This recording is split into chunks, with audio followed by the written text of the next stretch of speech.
If you are a UK pensioner watching this video, what I am about to share with you is going to make you angry.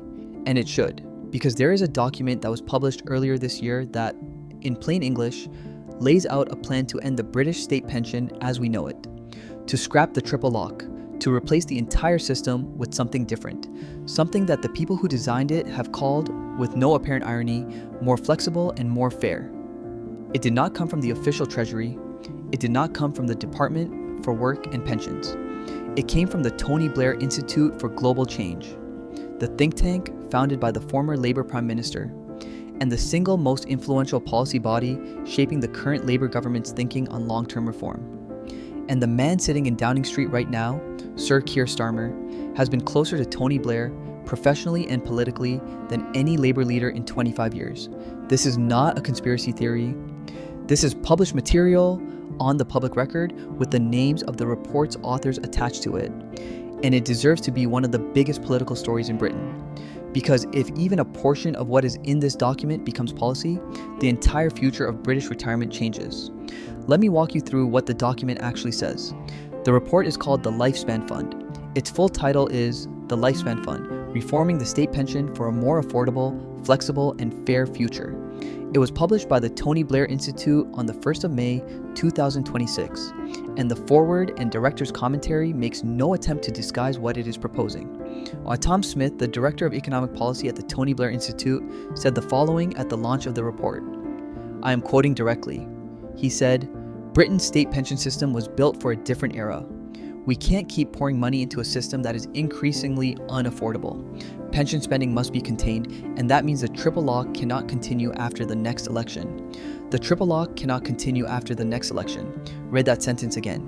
The triple lock, the mechanism that has protected the value of the state pension since 2010, that ensures it rises each year by whichever is highest of inflation, earnings growth, or 2.5%, is, according to the most influential think tank in British politics today, going to be scrapped, not reformed, not adjusted, scrapped.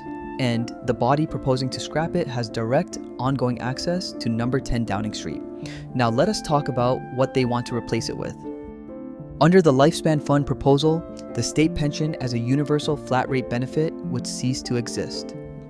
In its place, every working person in Britain would build up what the report calls a personal lifetime credit.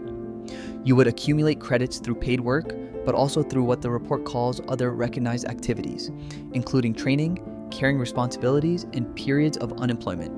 You could then draw on those credits during your working life. If you wanted to retrain in your 40s, you could withdraw some of your future pension to pay for it. If you wanted to take time off to care for an elderly parent, you could draw on it then too. If you wanted to weather a period of unemployment, you would dip into your own retirement fund to do it. When you finally reach retirement age, whatever was left in your credit account would be converted into a guaranteed income. And this is the part you really need to understand. That income would be capped. The total lifetime value of the Lifespan Fund is proposed to provide roughly 20 years of support at a level equivalent to today's state pension. 20 years. That is the design. If you live to 100 and you started drawing at 67, you are well past the cap. The system was not built to support you that long. The fund runs out. And what happens then is not clearly spelled out. Critics across the pensions industry have already raised what they see as the most obvious problem with this model. They have called it the drawdown debt problem.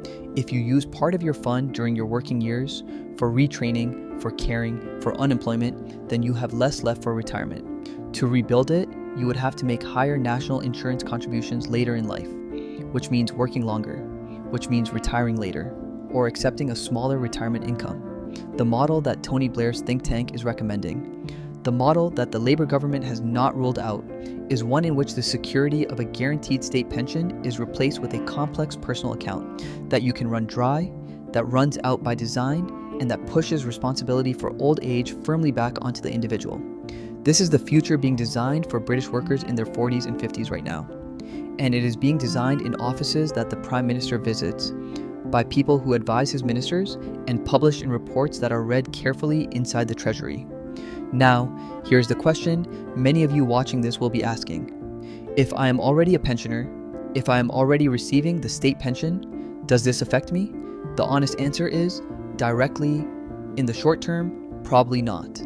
The lifespan fund proposals would not begin until 2030, and any transition would be phased over decades.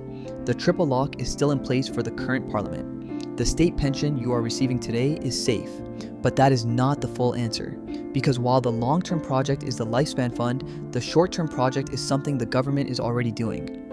Quietly, methodically, and in ways that current pensioners absolutely should be paying attention to. Let me give you the 3 changes from Rachel Reeves' autumn budget last November that you need to know about. Change number 1. From the 6th of April, 2027, unused defined contribution pension funds will fall within the scope of inheritance tax. This is a fundamental change to how pensions interact with the wealth you leave behind. Until now, pension pots could be passed on to your children largely outside the inheritance tax system. From April 2027, that protection ends. The Treasury expects to raise around £1.5 billion a year from this single change by 2030. If you have any meaningful sum left in a private pension when you die, it will now be subject to inheritance tax at 40% above the threshold.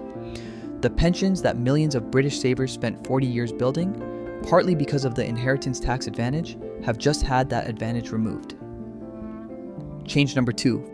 From April 2029, salary sacrifice pension contributions above £2,000 per year will no longer be exempt from national insurance. Salary sacrifice has been a quiet but powerful way for working people to build up larger pension pots while saving on tax and national insurance. From 2029, that mechanism is being capped at £2,000. Anything above that, you pay full national insurance on. The Treasury expects this single measure to raise between £4 and £5 billion. This change is being targeted at people in their 50s and 60s who are doing exactly what every government has urged them to do for the last 30 years, sacrificing salary to top up pensions before retirement. Those people are about to find their plans rewritten in real time. Change number 3, property and high-value asset taxation. From 2028, council tax surcharges on homes valued over £2 million will begin, rising to £7,500 for homes over $5 million. For pensioners who have remained in family homes that have risen in value far beyond what they paid, this represents another small but cumulative drain. Take these 3 changes together. Take them alongside the personal allowance freeze. Take them alongside the winter fuel payment clawback. Take them alongside the state pension age rise. And what you are looking at is not a series of unrelated tweaks.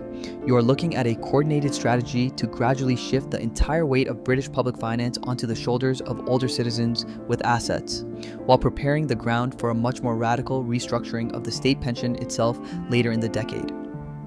That is what the lifespan fund proposal is. It is the long-term endpoint. The Reeves budget changes are the early steps along the road to it. The pensions industry has been almost uniformly critical of the Tony Blair Institute's proposals. The former pensions minister Steve Webb has warned that replacing a clear universal system with what he called a fiendishly complex and highly intrusive alternative would be a huge backward step. Industry analysts have pointed out that the entire premise, that the state pension is unaffordable, depends on accepting that the cost of supporting older people should fall, even as the population of older people grows.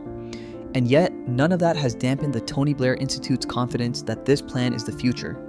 None of it has stopped labor ministers from meeting with TBI advisors. None of it has prevented these ideas from being briefed quietly to journalists who write them up as the inevitable next stage of British pension reform. So what should you do? If you are a current pensioner, pay close attention to every autumn budget from now on. The mechanisms used to extract revenue from pension wealth are not aimed at one specific group. They evolve. The inheritance tax change in 2027 is the first major one. There will be more. If you have children or grandchildren in their 40s or 50s, talk to them. They are the generation the lifespan fund is designed for. They need to understand what is being proposed and to push back against it now, while it is still being briefed by think tanks rather than legislated by Parliament. And if you are watching this, thinking that the state pension you have today is forever, please understand that no policy in Britain is forever. Every policy is up for renegotiation. The triple lock is on the public record, scheduled to be debated again immediately after the next election. The Tony Blair Institute has handed this government a blueprint for ending it, and the Prime Minister has not ruled it out. The leak is not a single document. The leak is the slow, deliberate emergence of a strategy. It is happening in real time, and the only people who can stop it are British voters who actually pay attention. Today is the day to start paying attention.